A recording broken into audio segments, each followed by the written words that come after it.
അന്താരാഷ്ട്ര ലഹരിവിരുദ്ധ ദിനാചരണത്തിന്റെ ഭാഗമായി ജില്ലാ ഭരണകൂടത്തിന്റെ ആഭിമുഖ്യത്തിൽ ആലപ്പുഴയിൽ ലഹരിവിരുദ്ധ ഫൺ റൺ സംഘടിപ്പിച്ചു. Zumba, fitness, dance, flash mob എന്നിവയും ദിനാചരണത്തിന്റെ ഭാഗമായി അരങ്ങേറി. എക്സൈസ് വകുപ്പ്, വിമുക്തി മിഷന്റെയും പോലീസ്, സാമൂഹ്യനീതി വകുപ്പിന്റെയും നാശാമുക്ത് ഭാരത് അഭിയാന്റെയും സഹകരണത്തോടെയാണ് ലഹരി വിരുദ്ധ ഫൺ റൺ സംഘടിപ്പിച്ചത്. ആലപ്പുഴ EMS സ്റ്റേഡിയത്തിൽ നിന്ന് ആരംഭിച്ച fun run G Sudhakaran MLA flag off ചെയ്തു.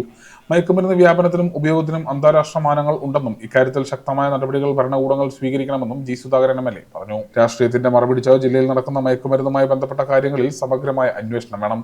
ആഭ്യന്തരമന്ത്രി രമേശ് ചെന്നിത്തലയുടെ നേതൃത്വത്തിൽ നടക്കുന്ന തൂഫാൻ ശക്തമായി മുന്നോട്ട് പോകുന്നതായും ജി സുധാകരൻ പറഞ്ഞു. റിഥമിക് ഫിറ്റ്നസ് ഡാൻസ് ക്ലബ് ആലപ്പുഴയുടെ സൂംബ ഫിറ്റ്നസ് ഡാൻസും ആലപ്പുഴ ജീസസ് യൂത്ത് ടീമിന്റെ ഫ്ലാഷ് മോബും അരങ്ങേറി.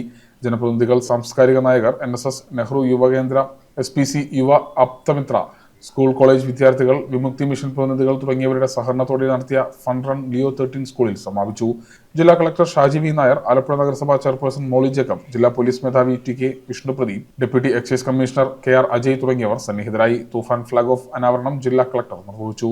തുടർന്ന് ലിയോ 13 സ്കൂളിൽ നടത്തിയ ലഹരി വിരുദ്ധ സെമിനാർ ആലപ്പുഴ നഗരസഭ ആരോഗ്യകാര്യ സ്റ്റാൻഡിംഗ് കമ്മിറ്റി ചെയർമാൻ AM നൌഫലിന്റെ അധ്യക്ഷതയിൽ ചെയർപേഴ്സൺ മോളി ജേക്കബ് ഉദ്ഘാടനം ചെയ്തു. ജില്ലാ പോലീസ് മേധാവി TK വിഷ്ണുപ്രദീപ് സന്ദേശം നൽകി. ADM C Premji, deputy excise commissioner KR Ajay, Vimukthi mission ജില്ലാ മാനേജർ Y പ്രസാദ്, വാർഡ് കൗൺസിലർമാരായ ജിൻസി ജോൺസൺ, K രജിത, സാമൂഹ്യനീതി ഓഫീസർ VS ഡി, assistant excise commissioner AP Shajahan, ജില്ലാ coordinator Anjus Ram, AS Nithin, principal Binu Josy എന്നിവർ സംസാരിച്ചു.